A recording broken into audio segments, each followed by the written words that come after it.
दोस्तों, ये कहानी एक ऐसे इंसान की है जो अपने छोटे से गांव में रहता है, लुंगी पहनता है और दाल चावल खाता है। इस आदमी की जिंदगी में आपको शायद कुछ खास न लगे, लेकिन आपको ये जानकर हैरानी होगी कि यही आदमी भारत का 59th रिचेस्ट मैन है। ये आदमी ना सिर्फ एक सक्सेसफुल एंटरप्रेन्योर है, बल्कि जिसे भारत का चौथा सबसे बड़ा नागरिक सम्मान पद्मश्री से नवाजा गया है। साथ ही उन्हें 2019 के Ernst and young entrepreneur of the year award से भी सम्मानित किया गया। हम बात कर रहे हैं श्रीधर वेम्बू की, जिन्होंने बिना किसी फंडिंग के अपने गांव से ही $1 बिलियन कंपनी जोहो खड़ी की है। आज जोहो दुनिया के 180 से ज्यादा देशों में अपनी सर्विस प्रोवाइड करती है और FY23 में तो उनका रेवेन्यू 8,703 करोड़ रुपए यानी कि $1 बिलियन था। श्रीधर ने इस सफर में बहुत सारी चुनौतियों का सामना किया, लेकिन उनके हिम्मत और विजन ने उन्हें कभी पीछे नहीं हटने दिया। उन्होंने अपने इनोवेटिव बिजनेस मॉडल और कस्टमर सेंट्रिक अप्रोच से जोहो को एक लीडिंग प्लेयर बनाया। श्रीधर का सफर एक प्रेरणा है। ये कहानी सिर्फ एक बिजनेस की नहीं, बल्कि एक ऐसे इंसान की कहानी है जिन्होंने अपने सपनों को हकीकत में बदल दिया। श्रीधर वेम्बू की कहानी हमें सिखाती है कि अगर आपके पास सपने हैं और उन्हें पूरा करने की हिम्मत है तो कुछ भी संभव है। आज हम जानेंगे कि कैसे उन्होंने एक छोटे से गांव से शुरू करके $1 बिलियन कंपनी खड़ी की। तो चलिए शुरू करते हैं।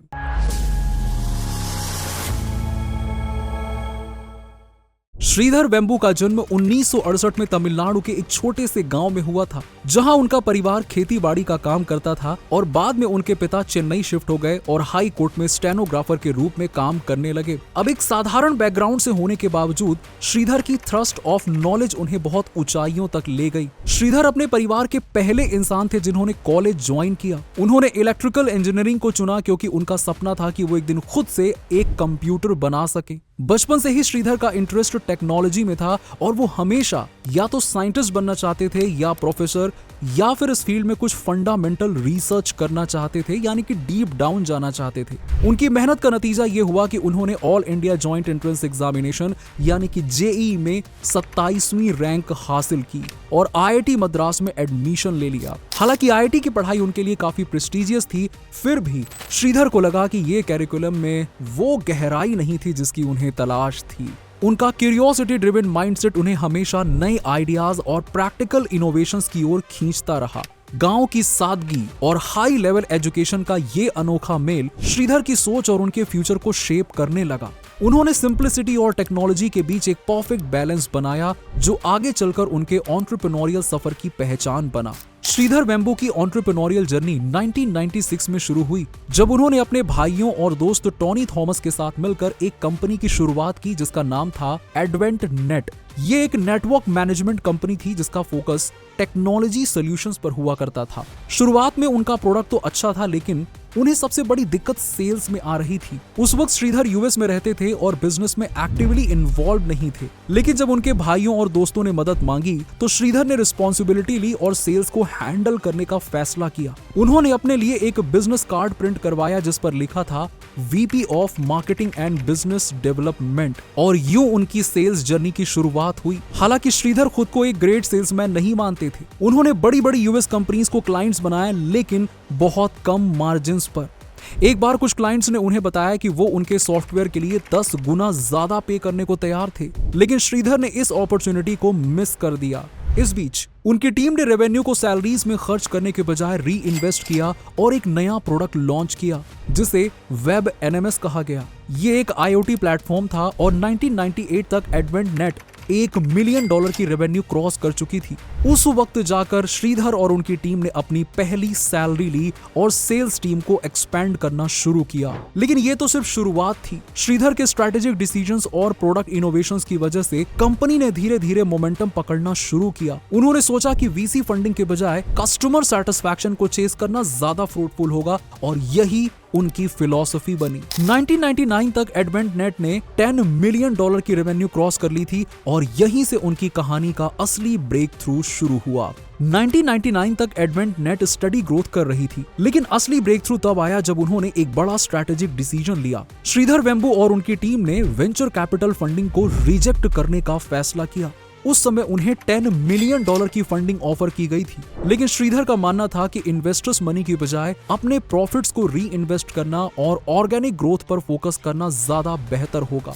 2000 में डॉट बबल क्रैश हुआ जिसने हजारों टेक कंपनीज को बैंकरप्ट कर दिया, लेकिन ज़ोहो को इस क्राइसिस में 3 मेजर एडवांटेजेस थे। First, cash in the bank, second, no external investors and third, low operating cost, क्योंकि ज्यादातर एम्प्लॉइज इंडिया में ही रहते थे। इस दौरान श्रीधर ने अपना पूरा फोकस एक नए प्रोडक्ट की तरफ शिफ्ट किया, मैनेज इंजन, जो कि आईटी मैनेजमेंट सॉफ्टवेयर था। ये प्रोडक्ट क्विकली सक्सेसफुल हो गया और इससे उन्हें कैश फ्लो को सस्टेन करने में मदद मिली, लेकिन श्रीधर और उनकी टीम के बीच में स्ट्रैटेजी को लेकर डिसएग्रीमेंट्स बढ़ने लगे। अंततः श्रीधर के ब्रदर्स और को फाउंडर टोनी थॉमस कंपनी को छोड़कर चले गए और इस डिसीजन से ज़ोहो के फ्यूचर पर बहुत बड़ा इम्पैक्ट हुआ। लेकिन श्रीधर ने हार नहीं मानी। उन्होंने 2005 में एक नया डिवीजन लॉन्च किया जिसका नाम था ज़ोहो।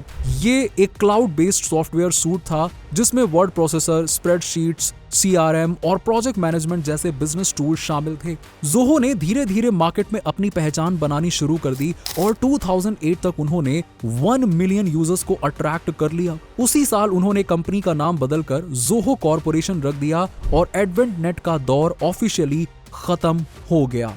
ज़ोहो का अग्रेसिव अप्रोच और लगातार नए बिजनेस एप्लीकेशंस ऐड करने का विजन उन्हें ग्लोबली टेक्नोलॉजी स्पेस में एक महत्वपूर्ण प्लेयर बना रहा था। उनके SaaS यानी कि software as a service model ने उन्हें दुनिया भर में बिजनेसेस के बीच में पॉपुलर बना दिया। धीरे धीरे ज़ोहो ने अपने क्लाउड सॉल्यूशंस के जरिए कंपनीज के लिए एक एसेंशियल टूल किट बना लिया और उनकी ग्रोथ अनस्टॉपेबल हो गई।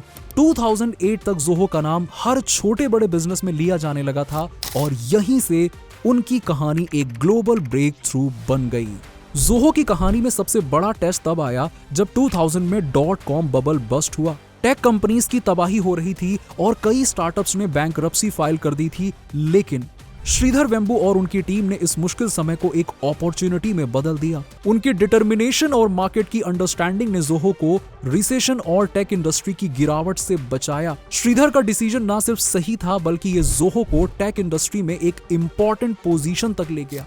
धीरे धीरे उन्होंने अपनी टेक्नोलॉजी कैपेबिलिटीज को बढ़ाते हुए 55 प्लस प्रोडक्ट्स डेवलप किए और ये सिर्फ आईटी मैनेजमेंट तक सीमित नहीं रहे बल्कि CRM, प्रोजेक्ट मैनेजमेंट और बहुत सी बिजनेस प्रोसेसेस के लिए कंप्लीट सॉल्यूशन बनाने लगे। ज़ोहो की खास बात यह थी कि ये हमेशा सेल्फ सस्टेन्ड रही है, बिना किसी एक्सटर्नल फंडिंग के। श्रीधर और उनकी टीम ने रेवेन्यू को री इन्वेस्ट करके कंपनी को ग्रो किया और इसने उन्हें लॉन्ग टर्म स्टेबिलिटी और ऑटोनॉमी दी, जो कि बहुत सी फंडेड स्टार्टअप्स में नहीं होती है। इस दौर में श्रीधर ने एक और गेम चेंजिंग डिसीजन लिया। उन्होंने ज़ोहो यूनिवर्सिटी लॉन्च कर दी। यहाँ रूरल इंडिया के स्टूडेंट्स को फ्री में ट्रेनिंग दी जाती थी और उन्हें ज़ोहो के लिए रेडी किया जाता था। इसने न केवल ज़ोहो के टैलेंट नीड्स को पूरा किया बल्कि थाउजेंड्स ऑफ यंग माइंड्स को नए करियर अपॉर्चुनिटीज भी दी। आज ज़ोहो के 10,000 से ज्यादा एम्प्लॉइज ज़ोहो यूनिवर्सिटी से ग्रेजुएट्स हैं। ज़ोहो की ग्रोथ का असली सीक्रेट यही था, श्रीधर का लॉन्ग टर्म विजन और उनकी ability to turn challenges into opportunities.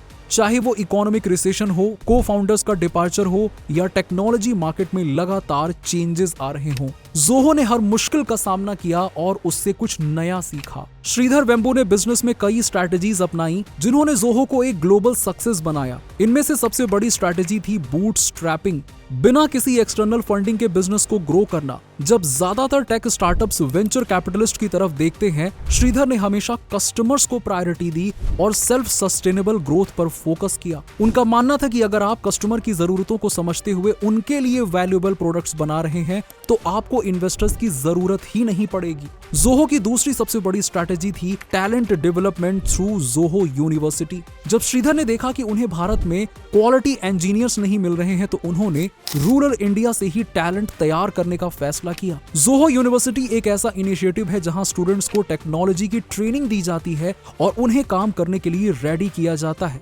इसके जरिए न सिर्फ ज़ोहो को क्वालिटी टैलेंट मिला बल्कि उन्होंने रूरल एरियाज में एजुकेशन और एम्प्लॉयमेंट अपॉर्चुनिटीज भी क्रिएट कर दी। श्रीधर का एक और बोल्ड मूव था keeping operations in rural India. जबकि बड़ी टेक कंपनी सिलिकॉन वैली या अन्य बड़े मेट्रोज से ऑपरेट करती हैं, श्रीधर ने तमिलनाडु के एक छोटे से गांव से ज़ोहो को ऑपरेट किया।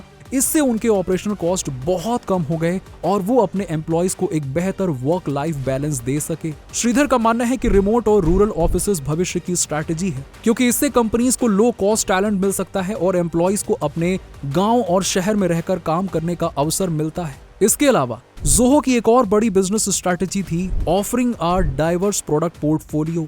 जोहो ने सिर्फ एक या दो प्रोडक्ट्स पर डिपेंड नहीं किया, बल्कि उन्होंने 55 प्लस सॉफ्टवेयर प्रोडक्ट्स डेवलप किए। इससे ना सिर्फ उनकी रेवेन्यू स्ट्रीम्स डाइवर्सिफाई हुई, बल्कि वो अलग अलग इंडस्ट्री में भी अपने सॉल्यूशंस दे सके, जिससे उनका मार्केट रीच काफी बढ़ता गया और उनका सबसे पॉपुलर प्रोडक्ट जोहो सीआरएम है। लेकिन इसके अलावा भी उन्होंने Zoho Books, accounting software, Zoho Mail और जोहो डेस्क जैसी कई सास एप्लीकेशंस लॉन्च की हैं। इन स्ट्रैटेजीज ने जोहो को एक $1 बिलियन बिजनेस बना दिया, जो ना सिर्फ इंडिया में बल्कि ग्लोबली भी अपने प्रेजेंस रखता है। श्रीधर वेम्बू का एंटरप्रेन्योरियल अप्रोच और उनकी अनकन्वेंशनल स्ट्रैटेजीज ही हैं जो जोहो को बड़ी टेक कंपनी से अलग करती हैं। उन्होंने ये साबित किया कि सिर्फ पैसा या इन्वेस्टर्स ही बिजनेस की सक्सेस के लिए जरूरी नहीं होते हैं। एक सही विजन, कमिटमेंट और इनोवेटिव थिंकिंग से भी आप एक सक्सेसफुल बिजनेस खड़ा कर सकते हैं। श्रीधर वेम्बू की जर्नी से हमें कई वैल्यूएबल लेसन्स मिलते हैं जो ना सिर्फ एस्पायरिंग एंटरप्रेन्योर्स के लिए बल्कि किसी भी फील्ड में सक्सेस पाने वालों के लिए प्रेरणादायक हैं। आइए जानते हैं कुछ महत्वपूर्ण lessons. Number 1, self reliance is की। श्रीधर का सबसे बड़ा लेसन है सेल्फ रिलायंस, यानी अपनी ताकत और रिसोर्सेज पर भरोसा करना। जोहो ने कभी भी एक्सटर्नल इन्वेस्टर्स पर निर्भर नहीं किया, बल्कि उन्होंने अपने कस्टमर्स की जरूरतों को समझकर एक सस्टेनेबल बिजनेस मॉडल तैयार किया। उनका मानना था कि अगर आपका प्रोडक्ट अच्छा है तो आपको एक्सटर्नल फंडिंग की जरूरत नहीं होगी। Number 2, customer centric approach. Sridhar हमेशा कहते हैं कि इन्वेस्टर्स की बजाय कस्टमर्स को सेटिस्फाई करना ज्यादा इंपॉर्टेंट है। उनका फोकस हमेशा कस्टमर सेटिस्फैक्शन पर रहा, जो जोहो की सक्सेस का एक बड़ा रीजन है। उनकी बिलीफ है कि एक हैप्पी कस्टमर आपके सबसे बड़े मार्केटिंग स्ट्रैटेजी हो सकती है। Number 3, empowering talent from rural India. Sridhar ने क्वालिटी टैलेंट की कमी को अपॉर्चुनिटी में बदला और जोहो यूनिवर्सिटी की शुरुआत की, जिससे रूरल इंडिया के लोगों को टेक्नोलॉजी और सॉफ्टवेयर डेवलपमेंट की ट्रेनिंग मिली। ये लेसन बताता है कि अगर आप सही लोगों में इन्वेस्ट करते हैं तो आपको लॉन्ग टर्म में उसका फायदा जरूर मिलता है। साथ ही उन्होंने ये भी साबित किया कि टैलेंट सिर्फ बड़े सिटीज में नहीं होता है, बल्कि हर जगह मिलता है, अगर उसे सही गाइडेंस और अपॉर्चुनिटी दी जाए। Number 4, risk taking and long term vision. Sridhar की एंटरप्रेन्योरियल जर्नी हमें सिखाती है कि शॉर्ट टर्म गेन्स पर फोकस करने के बजाय लॉन्ग टर्म विजन रखना चाहिए। उन्होंने वेंचर कैपिटल को रिजेक्ट कर दिया और अपने तरीके से बिजनेस ग्रो किया। उन्होंने कई बार रिस्क लिया, चाहे वो जोहो को विलेज से ऑपरेट करना हो या जोहो यूनिवर्सिटी के जरिए फ्रेश टैलेंट को तैयार करना हो, लेकिन उनका हर डिसीजन एक लॉन्ग टर्म विजन से जुड़ा हुआ था, जिसने जोहो को इंडस्ट्री का लीडर बना दिया। Number 5, work life balance and remote work. Sridhar Vembu का बिलीव है कि वर्क लाइफ बैलेंस और एम्प्लॉयज की वेल बीइंग इक्वली इंपॉर्टेंट है। उन्होंने जोहो के एम्प्लॉयज को तमिलनाडु के विलेज से वर्क करने का ऑप्शन दिया, जिससे कि उन्हें अपने घर के पास रहते हुए काम करने का फायदा मिला। श्रीधर का मानना है कि विलेज ऑफिसेज और रिमोट वर्क ही फ्यूचर है, क्योंकि इसमें ना सिर्फ कंपनीज का कॉस्ट कम होता है, बल्कि एम्प्लॉयज को भी एक बेहतर लाइफ मिलती है। Number 6, continuous learning and adaptability. Sridhar का करियर बताता है कि लर्निंग कभी नहीं रुकनी चाहिए, चाहे वो IIT मद्रास में इंजीनियरिंग की पढ़ाई हो या क्वालकॉम में काम करते हुए टेक्नोलॉजीज को सीखना। श्रीधर हमेशा कुछ नया सीखने की कोशिश करते रहे। उन्होंने अपनी पूरी जर्नी में एडेप्टेबिलिटी दिखाई। .com बबल के दौरान चैलेंजेस फेस करने से लेकर क्लाउड सॉफ्टवेयर में शिफ्ट होने तक वो हर बार चैलेंजेस के साथ अडॉप्ट करते गए। Number 7, humility and groundedness. Despite being the founder of a multi-billion dollar company, Sridhar Vembu ने हमेशा ह्यूमिलिटी और सिंप्लिसिटी दिखाई है। उनकी फिलॉसफी है कि आपको अपने रूट्स और वैल्यूज को कभी नहीं भूलना चाहिए। उन्होंने अपने रूरल बैकग्राउंड को कभी अपनी वीकनेस नहीं माना, बल्कि उसे स्ट्रेंथ बना लिया। श्रीधर वेम्बू की लाइफ और बिजनेस लेसन्स एक सिंपल लेकिन पावरफुल मैसेज देती है। अगर आपके पास एक क्लियर विजन, डिटर्मिनेशन और सही स्ट्रैटेजीज हैं, तो आप किसी भी मुश्किल को पार कर सकते हैं और अपने ड्रीम्स को रियलिटी में बदल सकते हैं। श्रीधर वेम्बू की इंस्पायरिंग जर्नी ने यह साबित कर दिया है कि सक्सेस का रास्ता सिर्फ बड़े शहरों या बड़ी कंपनियों के लिए नहीं होकर किसी छोटे गांव या हम्बल बैकग्राउंड से भी निकल सकता है। उनकी जिंदगी एक एग्जाम्पल है कि अगर आपके पास डिटर्मिनेशन, हार्ड वर्क और एक क्लियर विजन हो हो तो आप किसी भी बाउंड्री को पार कर सकते हैं। ज़ोहो आज एक ग्लोबल कंपनी है, लेकिन श्रीधर ने इसे इंडियन रूट से जोड़ कर रखा है, जो उनके रूरल डेवलपमेंट के सपने को भी पूरा करता है। उनकी सफलता सिर्फ नंबर्स की नहीं, बल्कि इनोवेशन, एम्पावरमेंट और सेल्फ रिलायंस की कहानी है। उन्होंने ये साबित किया है कि एक एंटरप्रेन्योर सिर्फ अपने बिजनेस के लिए ही नहीं, बल्कि समाज के अपलिफ्टमेंट के लिए भी काम कर सकता है।